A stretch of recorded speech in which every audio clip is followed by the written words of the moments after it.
데살로니가전서 2장 17절로 20절까지 제가 봉독하겠습니다. 형제들아, 우리가 잠시 너희를 떠난 것은 얼굴이요 마음은 아니니 너희 얼굴 보기를 열정으로 더욱 힘썼노라. 그러므로 나 바울은 한 번 두 번 너희에게 가고자 하였으나 사탄이 우리를 막았도다. 우리의 소망이나 기쁨이나 자랑의 면류관이 무엇이냐? 그가 강림하실 때 우리 주 예수 앞에 너희가 아니냐? 너희는 우리의 영광이요 기쁨이니라. 아멘. 오늘 말씀의 제목을 4차원을 향한 3차원, 그렇게 한번 잡아보았습니다. 오늘 들어가는 질문은 사탄의 방해인 줄 어떻게 알았을까요? 사도 바울이 오늘 본문 속에서 내가 너희에게 몇 번이나 가고자 했다. 그러나 사탄이 우리를 막았다. 이렇게 말하고 계시죠.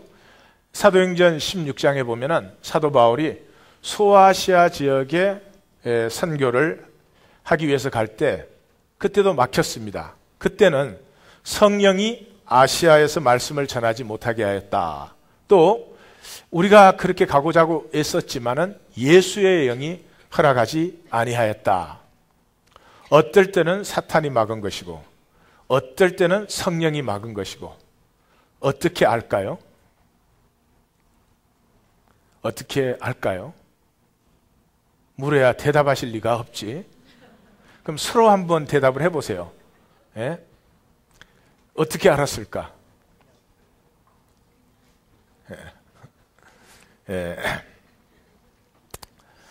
답은 그냥 안다. 그냥 아는 거예요. 어떻게 알까를 생각하시면 모르는 거예요. 마치 엄마와 아이가 서로의 음성을 아는 것과 같아요. 아이들이 바깥에서 놀고 있다 한 녀석이 으앙 하고 울음을 터뜨리면 엄마는 금방 그 목소리를 알아요. 다른 사람은 몰라요. 근데 엄마는 자기 애기 음성을 알아요. 근데 우리 하나님 교회는 또 아니더라고요. 나는 알겠어. 너네 애기다 그러는데 누구요? 뭐 이래요. 그러니까 우리 하나님 교회는 계모들이 좀 있는 거예요. 아이도 엄마 음성을, 어른이 아무리 많이 있어도 자기 엄마 음성을 알아요. 또 엄마도 자기 아이 음성을 알아요. 어떻게 알까요? 어떻게는 없어요.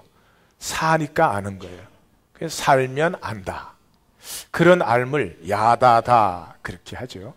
그래서 예수님께서도 내 양은 내 음성을 들으며 나는 그들을 알며 그들은 나를 따른다. 내 양은 내 음성 알고 나도 그들을 알고 그래서 따르게 돼 있어요. 같이 가게 돼 있어요. 아이는 엄마 가는 곳에 따르게 돼 있어요. 또 요한복음 7장 17절에는 사람이 하나님의 뜻을 행하려 하면 이 교훈이 하나님께로부터 왔는지 내가 스스로 말하는지, 하나님의 뜻을 살면 이게 하나님께로 온 건지 사람에게서 온 건지 그냥 알게 되어 있어요. 어떻게 알려고 하면 알 수도 없고 모르는 거예요. 그냥 아는 거죠. 오늘 본문은 데살로니가 전서는 가장 긴 감사를 가지고 있는 편지입니다. 그래서 처음 적는 편지에 너무나 감격적인 편지가 돼가지고 감사하다가 딴 얘기하다가 또 감사하고 딴 얘기하다가 또 감사하고 이게 데살로니가 전서거든요. 그래서 지난번에는 우리가 사도 바울의 사도직에 대한 천명이 들어서는 걸 보았는데 이제 오늘과 다음 주 아니면 3주 정도는 사도적 임재가 이제 들어오는 걸 우리가 보겠어요. 감사 사이에. 그런데 오늘 우리가 읽은 부분은 이 사도적 임재 서론 부분을 읽었습니다. 사도적 임재라고 하는 것은 아파스톨릭 파루시아, 그래서 사도적 현현 뭐 그런 뜻이에요. 근데 이건 단순한 변명이 아닙니다. 너희들에게 내가 가고 싶은데 사정이 생겨서 못 갔다, 이런 단순한 변명이 아니라 이 사도적 임재를 적는 이유는 지금 떨어져 있지만은 마치 나는 너희와 함께 하는 것 같은 내 마음과 내 영이 너희와 함께 하고 있다. 그러므로 내가 이제 하나님의 말씀을 너희에게 이렇게 적는다 하는 이 사도적 임재의 권위를 위해서 이 사도적 임재를 적는 것이죠. 아주 대표적인 것이 고린도전서 5장을 나중에 읽어보시면 3절에 내가 몸으로는 너희를 떠나 있다. 그러나 영으로는 내가 함께 있어서 거기에 있는 것 같이 이 일에 대해서 판단하여 내가 권면한다. 이렇게 나오거든요. 그래서 이 사도적 임재라고 하는 것은 그 뒤에 적는 하나님의 말씀을 내가 너희와 함께 있어서 가르치는 것과 같은 것이다 라고 하는 사도적인 권위를 부여하는 그런 부분이에요. 내용은 오늘 서론의 내용 부분은 아주 간단합니다. 17절과 19, 20절 열고 마감하는 것이 똑같습니다. 잠시 너희를 떠난 것은 얼굴이 아니요 마음이다. 그리고 마음으로는 더욱 힘썼다. 왜? 너희가 우리의 소망과 기쁨과 자랑과 영광 아니냐. 그러니 너희하고 같이 있고 싶은 것이 나의 소원이다. 그래서 너희를 떠난 것이 내 몸이지 마음은 아니다. 너희와 함께 하고자 하는 것이 내 소원이다. 그 한가운데 몇 번이나 가고자 했지만 사탄이 우리를 막았다 하는 것이 오늘 내용의 핵심입니다. 여기서 잠깐 하나 보고 싶은 것은 우리가 이 데살로니가전서 서론 때 이미 말씀드린 것인데 떠난 것은 이라는 단어가 아프로파니텐테스라고 하는 단어예요. 네, 아프로판에서 올판, 이 고아라는 단어가 생겨난 거죠. 사도 바울이 자기들이 데살로니가를 떠나왔잖아요. 그러면 데살로니가의 성도님들이 고아가 된 것 같이 느끼는 거 아니에요? 근데 사도 바울이 뭐라고 해요? 너희를 떠난 우리가 고아가 된 것처럼 느낀다. 지난주 들으신 말씀으로 지금 뭐가 나타나는 거죠? 생명의 비밀인 지난주 여기 하나님교회 맞죠? 데살로니가 성도들이 고아와 같이 느끼고 있지 지금. 그런데 자기네들이 너희와 떨어져서 고아와 같이 느껴진다라고 하는 것은 지금 뭐가 나타나고 있는 거죠? 동일시, 생명의 비밀인 동일시가 나타나고 있는 거죠. 참 성경은 알수록 재미가 있죠. 자, 이 본문을 가지고 오늘은 행하는 신앙이라는 얘기를 나누고 싶습니다. 왜? 성령이 막은 건지 사탄이 막은 건지 사도 바울은 알아요. 왜 아느냐? 살고 있기 때문에 알아요.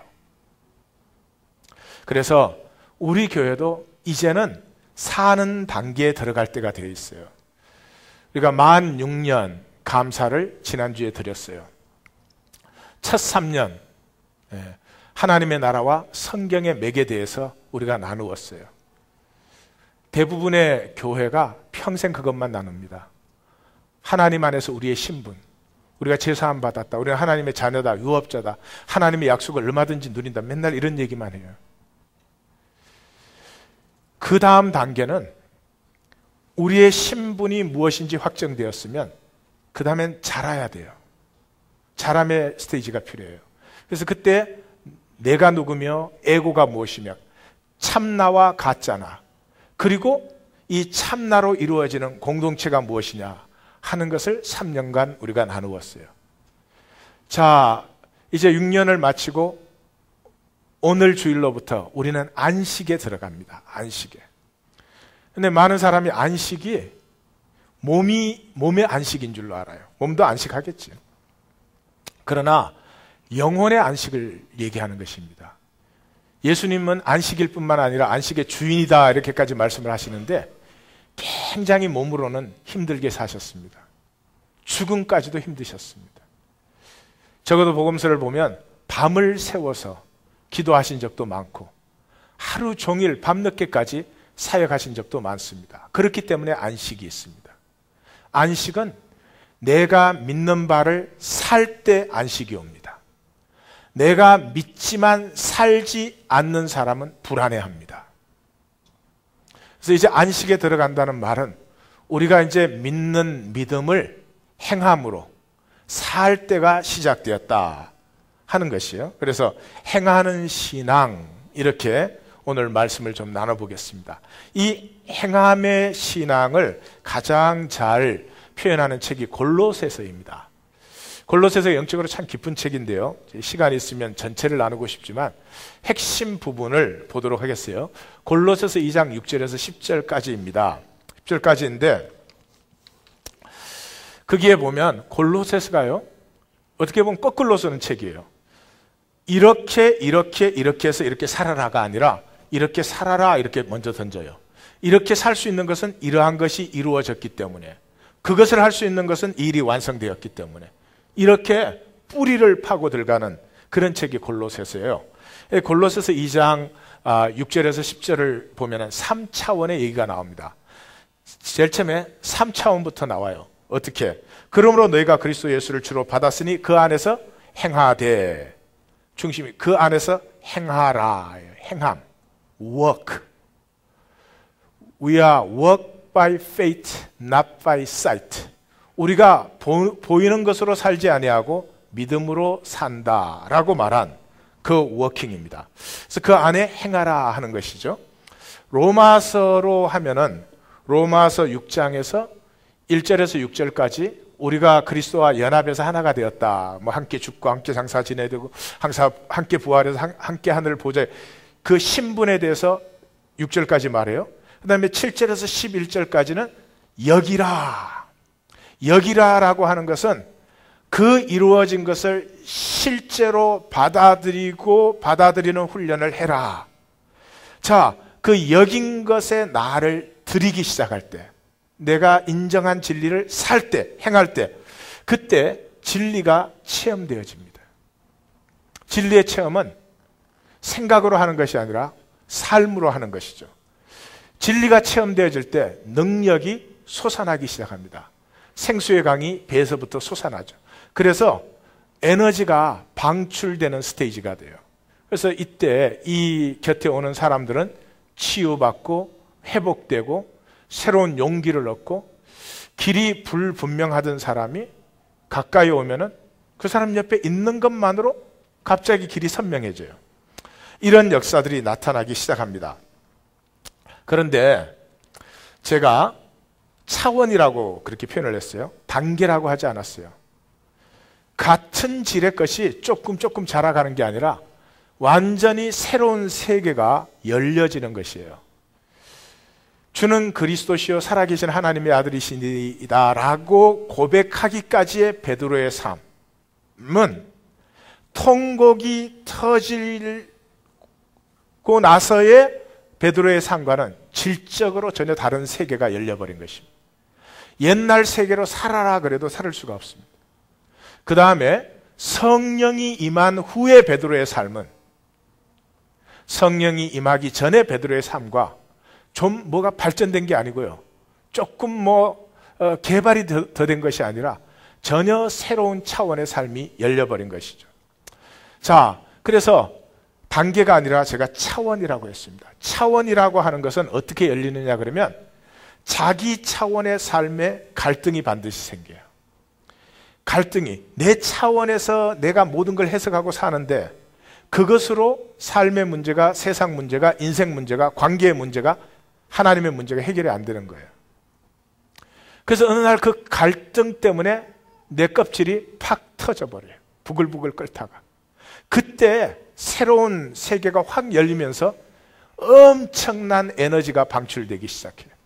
아르키메데스가 이 왕관의 이 부피를 어떻게 재느냐, 막 부글부글 그 마음속에 끓이다가 목욕탕에 들어가서 앉는 순간 물이 넘치는 걸 보고 딱 깨달았어요. 너무나 기뻐가지고 벌거벗은 채로 왕궁까지 달려갔어요. 그 노학자에게 돈을 많이 줄 테니까 빨가벗고 한번 뛰세요. 되겠어요? 안 되잖아요. 전혀 새로운 세계가 열리는 엄청난 에너지의 방출이 일어나는 거죠. 우리가 바로 이 스테이지에 이제는 들어가는 시점이 되었다 하는 것이죠. 자, 그런데 그 시점을 살기 위해서는 2차원, 그 안에 행하라. 왜 그러냐 그러면 그 안에서 자람이 있기 때문에. 그래서 7절에 그 안에 뿌리를 박아 세움을 받아 교훈을 받은 대로 믿음에 굳게 서서 감사함을 넘치게 하라. 그 안에 뿌리를 받고 자라라 하는 거죠. 이 때는 진리를 배우는 때입니다. 그리고 삶에 무너졌던 부분들이 회복을 받는 에너지가 리스토어 되기 시작하는 그런 시간이에요. 이건 성숙하는 maturity. 이 로마서 6장으로 하면은 여기라 하는 그런 시간이에요. 그런데 이 스테이지는 두 가지가 들어옵니다. 그 안에서 자라야 할 뿐만 아니라 동시에 거짓을 주의하셔야 됩니다. 그래서 누가 철학과 헛된 속임수로 너희를 사로잡을까 주의하라. 이것은 사람의 전통과 세상의 초등학문을 따르며 그리스도를 따름이 아니다. 이때 그리스도를 따르기 시작하는 것은 그리스도를 따르는 건지 세상을 따르는 건지가 아직은 불명합니다. 그러므로 헛된 속임수를 주의하고 그 안에 뿌리를 받고 자라는 이 동전의 양면이 이 두 번째 차원에는 동시에 있는 것이죠. 이때가 로마서 6장으로 하면 여기라의 스테이지이기도 합니다. 자, 이것이 자람이 될 수 있는 이유는 1단계 우리의 신분이 확정되었기 때문에. 걔가 아무리 노력을 해도 사람이 될 수는 없는 거죠. 사람으로 태어나야만 사람의 것을 누리도록 잘할 수 있는 것과 마찬가지예요. 근데 그것은 우리가 하는 일이 아니라 하나님이 하시는 일이죠. 그래서 그 안에는 신성의 모든 충만이 육체로 거하시고 너희도 그 안에 충만하여졌으니 그는 모든 통치자와 권세의 머리시다. 그 안에서 너희가 충만했다. 그것이 우리의 신분이에요. 그래서 로마서 6장으로 보면 여기는 그리스도와 연합하여 함께 죽고 장사되고 부활하고 함께 하나님 보좌 우편에 앉았다. 이제 하나 되었다. 이 단계는 진리를 인정하는 단계예요. 이제 낭비되던 인생이 그냥 허무에 굴복하고 썩어짐의 종로로 닫은 인생이 일단 멈춤, 스탑이 된 것이죠. 자, 그래서 진리의 많은 우리 신앙생활이, 교회생활이 1차원에 머물기 쉽습니다. 맨날 하는 말은 그리스도께서 우리를 위하여 죽으셨다. 우리는 부활했다. 하나님의 유업자가 되었다. 하나님의 약속을 얼마든지 누릴 수 있다. 근데 누리는 건 아무것도 없어. 마치 이런 것이죠. 거짓말은 아닌데 실제는 아니에요. 아이가 태어나서 5살짜리 아이가 있어요. 5살짜리 아이는 인간의 모든 존귀함과 영광과 아름다움을 다 누릴 수 있는 가능성이 분명히 있습니다.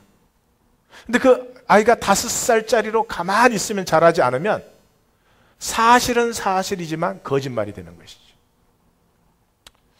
지금 이 시대의 교회는 진리를 가지고 사실은 진리를 부인하는, 본인은 아니겠지만, 왜? 자람이 없으며 자람으로 인한 행함이 없기 때문에 그렇게 되는 거죠. 어떤 제자가 막 기뻐서 스승님 앞에 왔어요. 스승님, 저는 이제 다 깨달았습니다. 저는 성경의 핵심을 깨달았습니다. 그래, 뭐냐? 그랬더니, 성경의 핵심은 내가 그리스도와 함께 십자가에 못 박히고 이제는 내 안에 내가 산 것이 아니요 그리스도께서 사신 것입니다. 이러는 거예요. 그러더니 그러냐? 그러더니 스승이 일어나서 몽댕이를 하나 들더니 막 때리는 거예요. 그래서 막 왜 그러냐 그러다 나중에는 계속 때리니까 화가 나서 막 이제 화를 냈어요. 그러니까 스승이 아니 나는 죽고 그리스도가 사셨다 그래서 그리스도가 어떻게 화내나 보려고.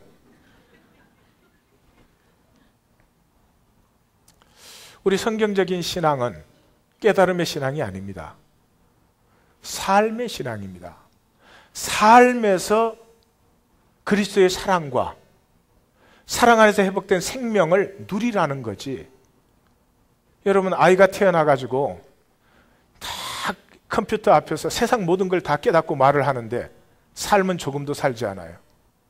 그럼 그 부모의 심정이 어떻겠습니까? 마치 그런 것이죠.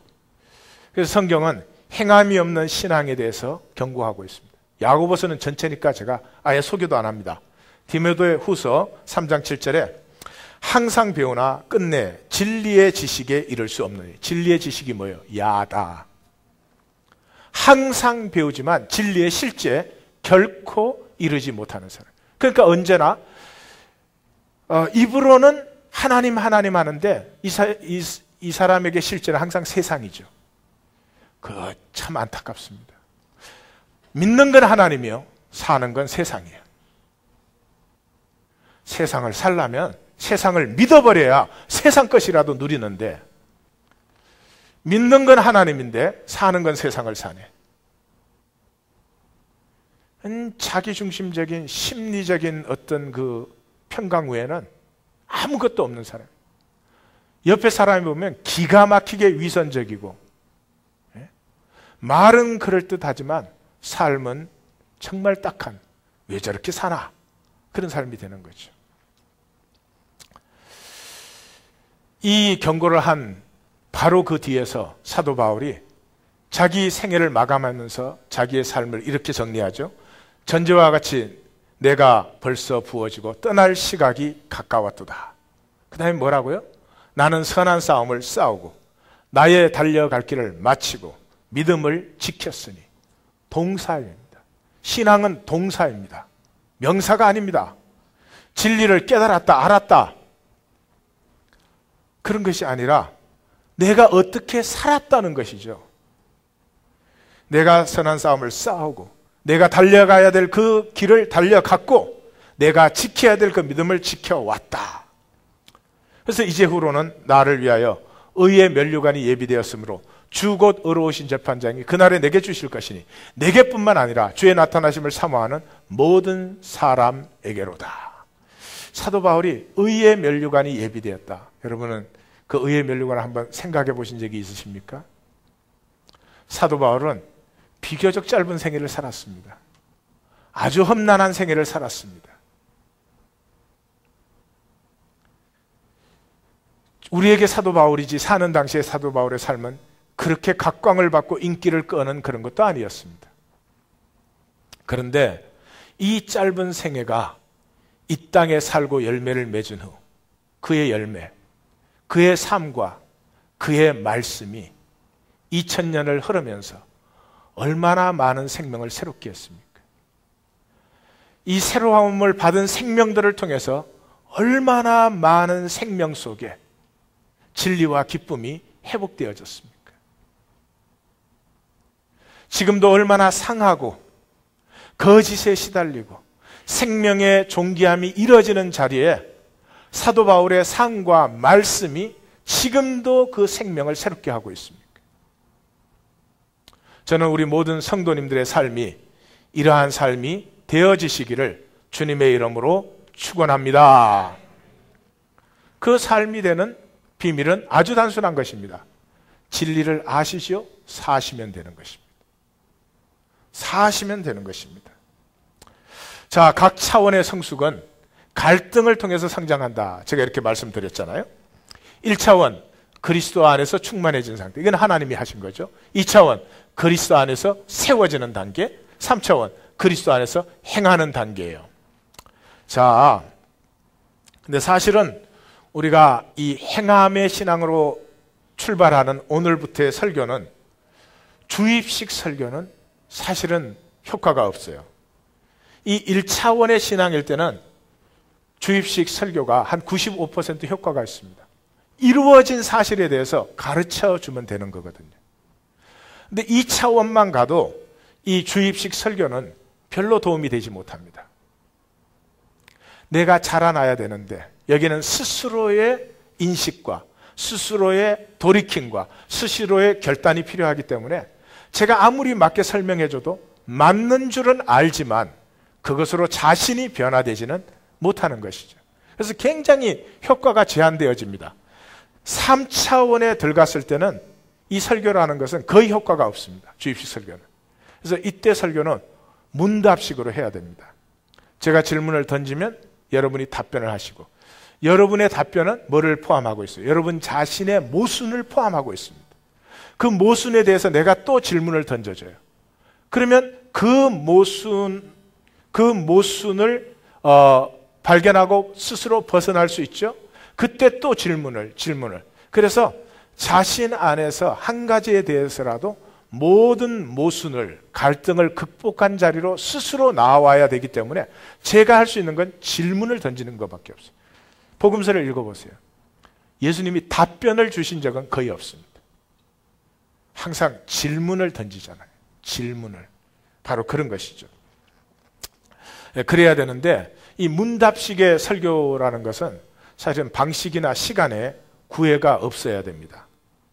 뭐 그렇게 할 수는 없고 하여튼 현재 있는 교회의 형태 속에서 저는 저로서의 최선을 다해서 하는 것이죠. 많은 설교가 1차원의 설교에 머무르고 있습니다. 부흥의 설교는 전부 이것입니다.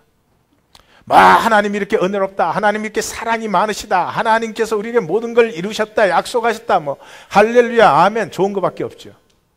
다 사실이죠. 그럼 사라집니까? 사라지지는 않습니다. 그래서 1차원에 속한 이 설교들은 되게 기복적 요소가 많아요. 본의 아니어도 기복적 요소가 많아요. 하나님이 은혜시고 사랑이시고 다 해줬다는 거예요. 아멘 할렐루야 하면 끝나는 거예요. 아멘 할렐루야 100번을 해봐야 그것이 내 삶의 실제는 안 되죠. 진리예요. 실제는 안 돼요. 언제 실제가 돼요? 그 진리를 내가 살 때 나에게 실제가 되는 것이죠. 그래서 되게 1차원에 속한 설교는 교리적 확인이에요. 교리적 확인. 교리를 오묘하게 풀어갖고 그걸 이해하면 할렐루야 아멘. 몰라서 들으신 겁니까? 들을 필요 아무것도 없는 거예요. 필요할 때가 있죠. 제가 제 아이들에게 너는 내 아들이다. 그걸 맨날 말하면 미친 아버지요. 어쩌다가 한번 너는 내 아들인데 난 너 때문에 참 자랑스럽다. 말할 때도 있죠. 맨날 내가 아비다, 믿어다. 응? 여러분 웃지만 요즘이 그렇게 되어 있다 이 말이죠. 이 2차원에 속한 설교는 이제 성경의 깊은 비밀들이 열려요. 성경의 맥이 어떻게 통하는지가 보여요. 지난주에 우리 손님들이 많이 오셨잖아요. 거기 오셨던 목사님 한 분이 우리 그 11시에 설교를 듣고 와 목사님 저는 그 역사서하고 선지서하고 복음서가 그렇게 통하는 줄 처음 봤습니다. 그러더라고요. 그래요. 이 성경의 맥이 어떻게 통하는지가 보이는 거죠. 깊은 비밀이 열려요. 세 번째 3차원의 이 2차원에 속한 설교는요. 내가 비밀이라는 걸 알아요. 내가 비밀이에요. 골로새서 1장 26절 27절에 보면 이 비밀은 만세와 만대로부터 오므로 감추었던 것인데 이제는 그의 성도들에게 나타났고 하나님이 이 비밀의 풍성함을 이방인에게 알리시고자 그 성도들에게 이걸 나타냈다는 거죠. 근데 이 비밀이 뭐냐? 너희 안에 계신 그리스도다. 그리스도가 비밀이에요. 그 그리스도를 가진 내가 비밀이에요. 이제 이게 얼마나 복된 차원인지 말로 다 할 수가 없어요. 인간 이하권이가 이렇게 태어났어요. 나는 내가 왜 이렇게 생겼는지, 왜 한국인으로 태어나서 내가 우리 아빠 엄마 밑에 태어났는지, 내가 왜 그런 선생님을 만났는지, 왜 내 인생길에 이런 사건이 있었는지 몰랐어요. 근데 그 비밀이 밝혀지기 시작했어요. 그러니까 저는 간이 좀 약하고 심장이 강한 체질이에요. 그냥 우연히 생긴 게 아니에요. 하나님이 나를 통해서 나타내시는 생명 비밀 때문에 내가 이렇게 만들어졌고요. 이러한 일들이 내게 있었고요. 그러므로 나를 통해서 하나님이 무엇을 나타내시기를 기뻐하시는지가 선명해져요. 내가 비밀이에요. 이거를 알 때만 이 비밀이 피어나는 삶을 사는 삶의 기쁨을 누리기 시작해요. 우리 모든 성도님들이 함께 그 자리로 나아갈 수 있게 되시기를 주님의 이름으로 축원합니다. 하나님 교회 나오시면서도 계속 1차원에 머무르셔도 어떻게 하시길 상관은 없죠. 상관은 없지만 제가 정말 간절히 원하는 것은 한 번도 빠지지 않고 그렇게 나아갔으면 좋겠다. 자, 이 1차원, 2차원, 3차원을 제가 5 분야로 설명을 드리겠습니다. 그러나 설명드려야 소용도 없는 것이고 그냥 길 안내 정도로 간단하게 하는 것이고 제가 이 도표를 드리는 것은 여러분들이 이걸 붙들고 갈등을 하시라고. 내가 지금 어디에 있구나. 그래서 나에게 내 인생의 핵심 갈등이 무엇이구나. 그러므로 나는 어디로 나아가야 되는구나 하는 걸 스스로 만나시라고 드리는 것이에요. 그래서 뭐 지금 제가 다 설명할 수도 없고 설명하는 것도 뭐 별로 도움이 되는 것도 아니죠. 자, 영적인 차원에서는 이 1차원의 신앙에 있을 때 갈등은 뭐냐 그러면 신분의 확신이 불투명해요. 어떨 때는 목사님이 부드럽게 얘기할 때는 내가 분명히 구원받은 것 같아.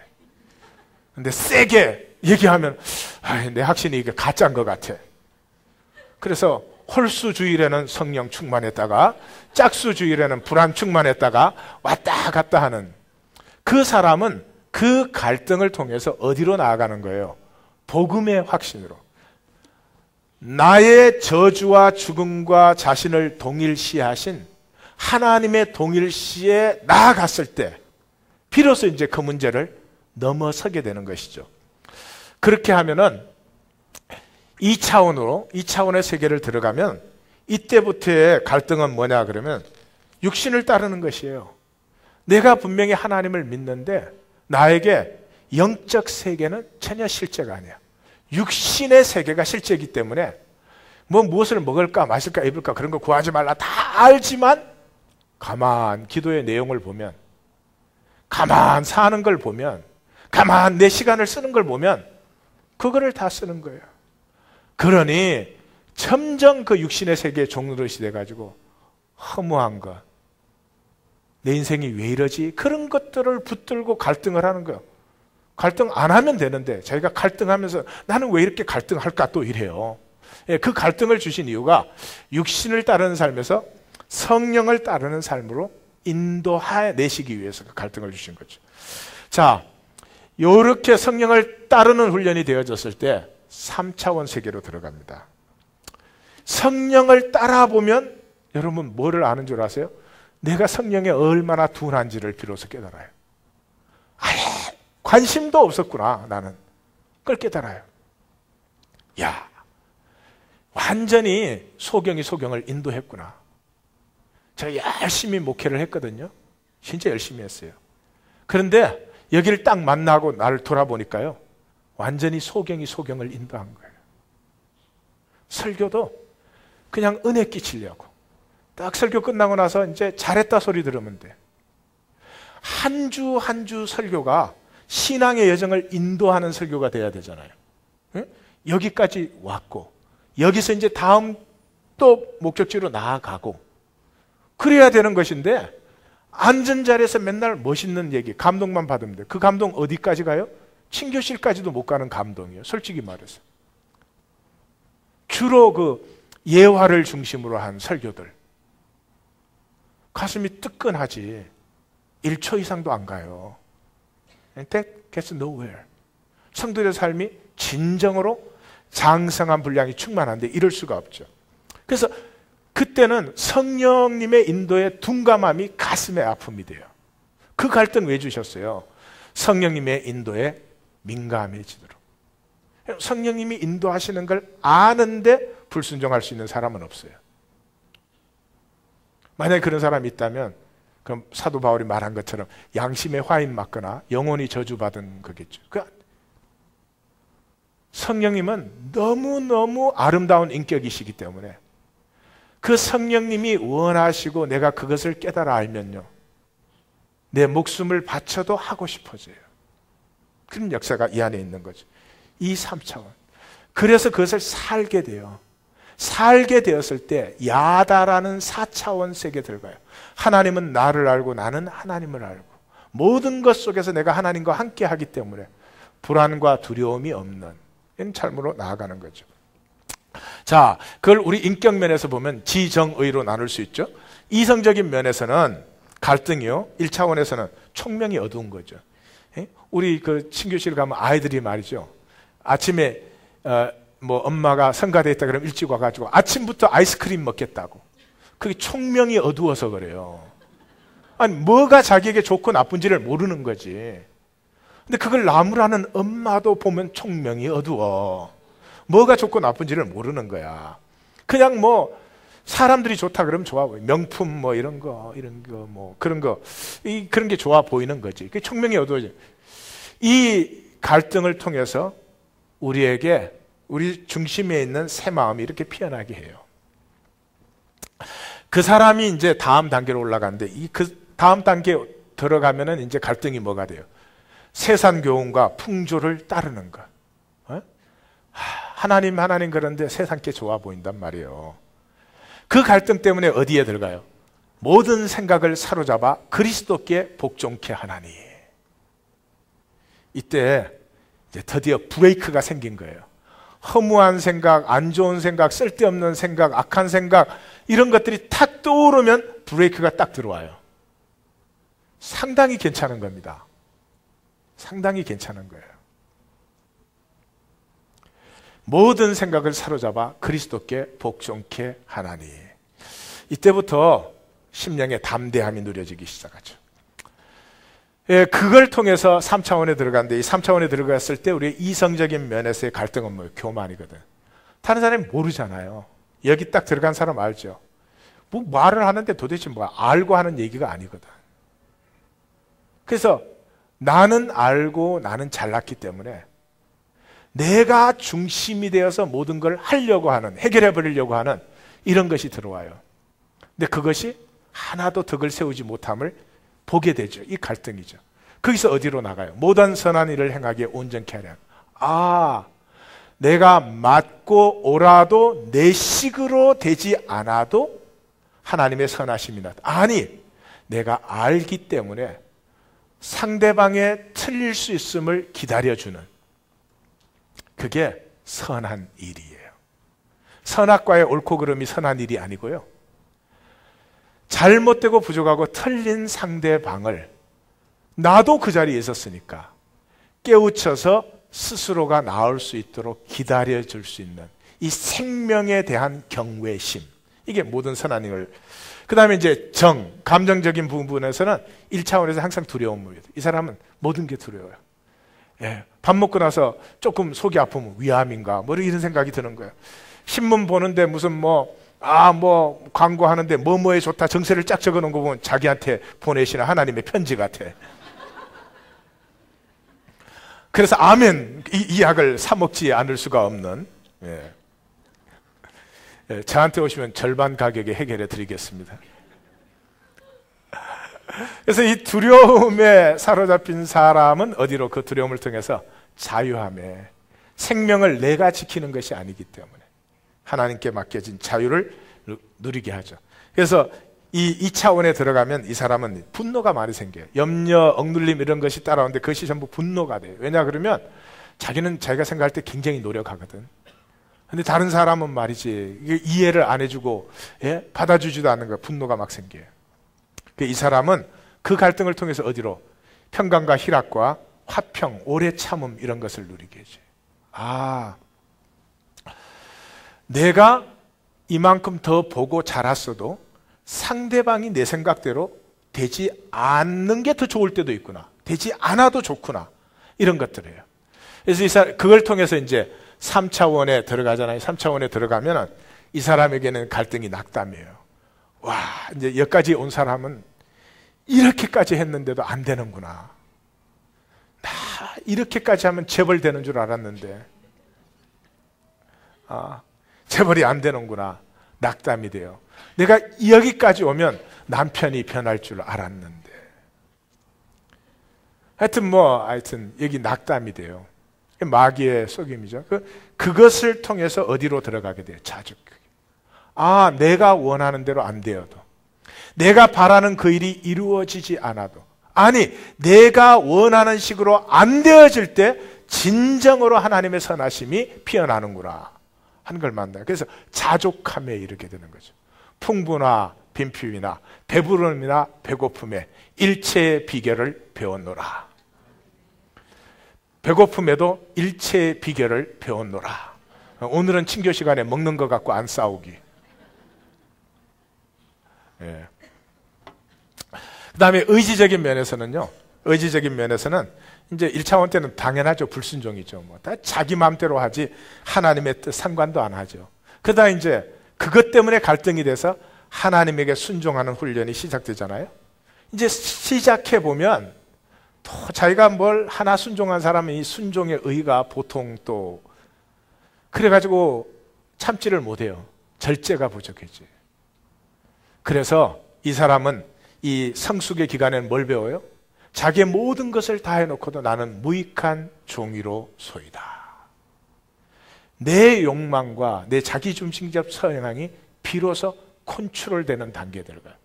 절제라는 게 그냥 뭘 참는 그런 차원이 아닙니다. 우리는 끝까지 자기중심적이고요. 육체를 벗을 때까지 이기적이에요. 그런데 그 자기중심성과 이기성이 컨트롤되기 시작하는 이때 사람이 멋있어져요. 아름다워지기 시작해요. 삶의 모습이 생명이 피어나는 모습이 돼요. 그 자리에 들어간 사람이 아는 게 뭔 줄 아세요? 내 인생을 전혀 규모 없이 살아왔구나. 무조건 열심히 했어. 좋다는 건 뭐 다 노력하고 말이지. 그러나 목표가 방향성이 없었어요. 내가 열심히 살았어요. 좋은 걸 위해서 산 것도 확실해요. 그러나 뒤돌아보면 허무해. 요즘 현대인은 조심하셔야 돼요. 어제 한 일이 생각이 안 난다니까. 어제 뭐 도둑질하고 사기치고 댕기신 건 아니잖아요. 그런데 그렇게 열심히 살고 그렇게 정말 애써 노력하며 살았는데 어제 뭐 했는지 생각이 잘 안 난다니까. 왜 그래요? 방향성이 없기 때문에. 내가 목표가 있어서 어디까지 걸었다. 그러면 어디까지 걸었고 이제 오늘 걸어야 될 때가 어디구나. 분명하지 않아요. 그래서 이 규모 없이 행함의 갈등을 통해 가지고요. 훈련됩니다. 훈련은 목표가 있기 때문에 훈련하잖아요. 이런 훈련이 있을까요? 뭐 목표가 뭔지는 모르지만 그냥 훈련해보자. 훈련이 아니지 그거는. 이제 뭐 김연아 선수가 이번에 또 뭐 세계 선수권대 얼마나 훈련 많이 했겠어요. 목표가 있기 때문에. 삶이 드디어 나의 달려갈 길과 내가 싸워야 될 싸움과 그것 때문에 내가 지켜야 될 것이 선명해지기 시작하는 거죠. 할렐루야. 생명의 영광이에요.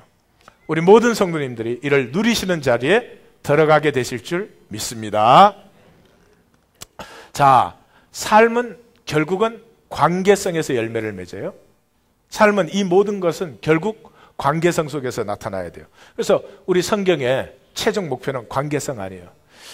성부, 성자, 성령 세 분의 다른 하나님이 온전한 하나가 되신 것처럼 우리가 만물이 그리스도 안에서 하나가 되는, 내가 이 모든 만물을 누릴 뿐만 아니라 이 모든 만물이 나를 누려주는, 상상이 안 되세요? 캐틀린 미들턴하고 윌리엄하고 결혼을 했잖아요. 세계 20억이 그걸 봤대요. 참, 할 일도 없으셔. 아무 상관없는 남의 결혼식을 왜 보나? 하여튼 20억이 봤다 그러니까 그것도 놀라운 일이에요. 그런데 그 뉴스에 나오는 걸 보는데 그 생각은 했어요. 아, 우리 캐틀린, 케이트가 참 행복했겠다. 자기의 결혼을 그 많은 사람들이 즐거워해 주는데 얼마나 행복했겠어요. 그럼 한번 생각을 해보세요. 내가 그 만물을 누릴 뿐만 아니라 만물이 내 생명을 기뻐서 누려줘.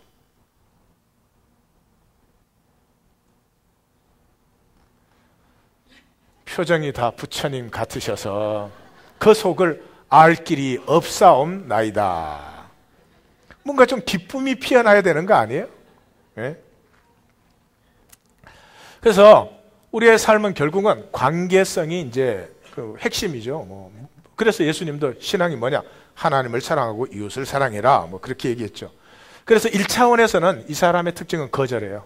하여튼 자기 마음에 안 드는 건 다 거절이야. 예? 자기 마음에 드는 사람도 자기 마음에 들게 할 때만 용납해 주지, 그거 아니면 거절이야. 세상에 스스로 자기 인생을 갖다 버리는, 자기 스스로 모든 걸 자기에서 단절시키는 이 사람이 그 갈등 때문에 거절을 해보면 삶이 괴롭고 힘들지. 어디로 가요? 용납으로 성숙해 갑니다. 이걸 배운 사람은 이제 자기 삶의 근본적인 문제가 뭐냐? 용서하지 못하는 것이구나. 이 용서하지 못함은 우리의 삶의 독약을 1000건쯤 갖고 있는 거나 마찬가지. 사람을 완전히 무기력하고 완전히 폐쇄되게 갇히게 만들어버려요. 그래서 그 갈등을 통해서 용서로 나아가요. 용서는 뭐 잘못한 걸 잘못하지 않았다, 이게 용서가 아니다. 용서란 당신이 나에게 피해를 주었지만 그건 과거에 일어난 사건이야. 현재 나는 당신의 피해자가 아니야. 당신의 죄를 회개했으면 좋겠어. 당신의 삶의 자세를 똑바로 잡았으면 좋겠어. 당신이 가치 있게 살았으면 좋겠어. But that's your problem. I have my own problem. 당신이 나에게 상처를 줬다고 나는 이 시간도 피해자로 살아갈 수는 없어. 당신이 나에게 상처를 주었지만 나는 일어나서 내 삶에 책임을 지고 살아갑니다. 현재 나의 이웃인 당신, 썩 좋은 이웃은 아니지만 그 이웃을 내가 하나님 안에서 당신을 이웃으로 용납해 드립니다. 굉장히 당당한 생명의 주권선언, 독립선언이 용서예요. 그래서 이 용서에 나아갈 수 있는 삶은 성장의 마지막 단계에 이르는 거죠. 이 용서를 지나서 가보시면 이제 용서를 통해서 삶을 살기 시작하면은 내가 얼마나 내 중심적이었는지, 얼마나 내 중심적이었는지, 사실 용서하지 못했던 모든 것이 내 중심적으로 내게 맞지 않았다는 것이죠. 그래서 그 갈등을 드디어 넘어서서 어디에? 당신을 당신의 모습대로 받아주고 용납하는 형제 사랑에 들어가게 되죠. 그래서 예수님께서 뭐라 그래요? 새 계명을 너희에게 준다. 내가 너희를 사랑한 것 같이 너희가 서로 사랑해라. 그러면 너희가 하나님의 사람인 것을 세상 모두가 알게 될 것이다. 이 1차원의 신앙은 여기는 말과 생각의 신앙이에요. 말과 생각이에요. 말과 생각으로 하나님 너무너무 잘 믿어요. 그리고 이 1차원에서 할 수 있는 것은 그냥 기본적인 종교 생활을 할 수 있어요. 주일날 교회 나오시는 정도. 잘 아시죠? 주일날 교회 나오시는 것으로 내 삶의 새로운 차원이 열리지 않는다. 내 자녀에게 새로운 차원이 열리지 않는다. 교회 나오시는 많은 분들이 1차원에도 약한 분이 있죠. 뭐 기본적인 것조차도 확신이 안 되는 그런. 2차원은 뭐예요? 이분은 이제 종교 환경 속에서 센 종교 생활을 하실 수 있는, 삶에서 진리를 사는 건 아니에요. 그러나 보호된 환경 속에 와서서 센 종교 생활을 할 수 있는, 옆에 분에게 약하슈, 세슈 이렇게 한번 물어봐요.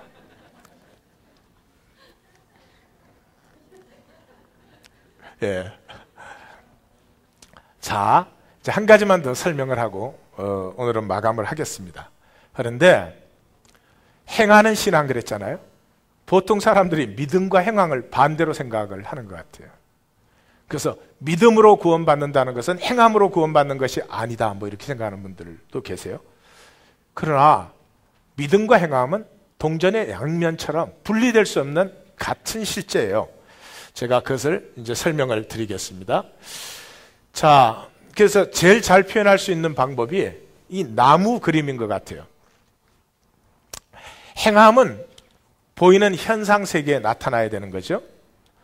근데 믿음은 보이지 않는 영적 세계를 얘기해요. 영적 세계라고 하는 말은 본질 세계다 이 말이죠. 그래서 나무로 표현하면 뿌리는 안 보이잖아요. 그렇지만 뿌리가 있기 때문에 이 나무가 지금 피어나 있는 것이죠. 그런데 이 뿌리의 여기 핵심이 그리스도예요. 그리스도는 머리시다. 이럴 때 그 원 단어의 뜻은 뿌리라는 뜻이에요. 어뜸이다, 근원이다 그런 뜻이에요. 그래서 그리스도를 중심으로 내 뿌리들이 잘 연결되어서 싱싱하게 생명력을 흡수를 해서 마음껏 피어나야 될 텐데, 이 뿌리가 보이지 않지만 우리의 영적 세계 속에서 불투명한 복음과 신분, 거절, 두려움, 용서하지 못함, 잘못된 믿음 체제, 절제 부족, 세상을 따르는 것, 불순종 이런 것에 의해서 이 뿌리들이 토막 나 있어요. 잘려져 있어요. 연결이 되어 있지 않아요. 그러니 이 현상 세계에 나타나는 이 가지는 열매가 없고 초라하죠. 근데 열매가 없고 초라하면은 부끄러우니까 세상은 여기에다가 뿌리에 대해서는 세상은 할 수 있는 것이 아무것도 없거든요. 여기에다가 이렇게 리본도 달고 크리스마스 반짝거리는 오나멘트도 달고 막 불을 크리스마스 트리 라이트를 가득히 했어요. 그러면 밤에 보면 얼마나 아름다운지 몰라요. 지금 온 세상이 그거 달로 댕기는 거예요. 오나멘트 아무리 많이 달아도 내 본질이 행복하지는 않아. 케이트와 윌리엄스가 결혼을 했지만 저는 목회자니까 걱정이 많이 됩니다. 그 아버지가 다이애나 왕비하고 그렇게 화려한 결혼을 했잖아요. 근데 그 결혼 생활은 지옥 같은 생활이었어요. 그 결혼 생활에 양육된 게 윌리엄이거든요. 윌리엄이 치유를 받고 어땠는지 저는 잘 모르겠지만 걱정이 되는 거죠. 두고 보십시다. 어떻게 스토리가 진행될지는. 하여튼 여기가 이렇게 돼 있어 가지고는 여기에 생명의 건강함이 있을 수는 없죠. 그게 거짓 열매를 맺는 거죠. 그래서 더욱더 목말라져요. 그래서 더 번쩍거리는 뭔가를 달려고. 대부분의 사람들은 번쩍거리는 계급장이 아니라 수치라도 가릴 수 있었습니다. 그래서 물질이 없는 것도 수치, 학력이 없는 것도 수치, 경력이 없는 것도 수치, 거기에 뭐라도 갖다 붙이려고. 그렇습니까? 그러면 한번 다음을 보십시오. 자, 그리스도의 충만함을 우리가 접붙임을 받았죠. 그래서 양육과 훈련을 통해서 이 갈등을 넘어서서 이 자유, 복음의 확신, 용납, 절제, 용서, 생각이 그리스도께 복종, 순종함, 이런 것을 통해서 이제 뿌리가 연결되어지고 그리스도를 모퉁이돌로 하나가 되고 이 뿌리가 싱싱해졌습니다. 그 안에 도전과 격려를 받으면서 이렇게 풍성한 나무가 되었어요. 여기는 번쩍거리는 열매가 아니지만 살아있는 생명 열매들이 생긴 것이죠. 영적 세계와 현상 세계를 어떻게 설명할까 하다가 이 나무가 제일 설명하기 쉬운 그런 그림이 아니겠나 싶어요. 우리 하나님교회는 지난 6년간 이 뿌리를 가꾸는 일에 우리가 여기까지 달려왔습니다. 이제는 현상 세계 속에 싹이 피어나고 가지가 자라기 시작하고 이 열매를 우리가 맺기 시작하겠지만 목회 2기가 끝날 때에는 정말 이 열매로 세상 사람들이 교회 때문에 하나님을 못 믿습니다. 교회만 없으면 하나님을 다 믿을 것입니다. 그런데 교회를 보니까 하나님을 믿을 수가 없는 이런 참 역설적인 시대에 우리가 살고 있는데 우리 하나님 교회가 반드시 우리의 삶의 모습을 보니 하나님이 살아계시고 역사하심이 분명하구나 하는 증거가 될 줄 믿습니다.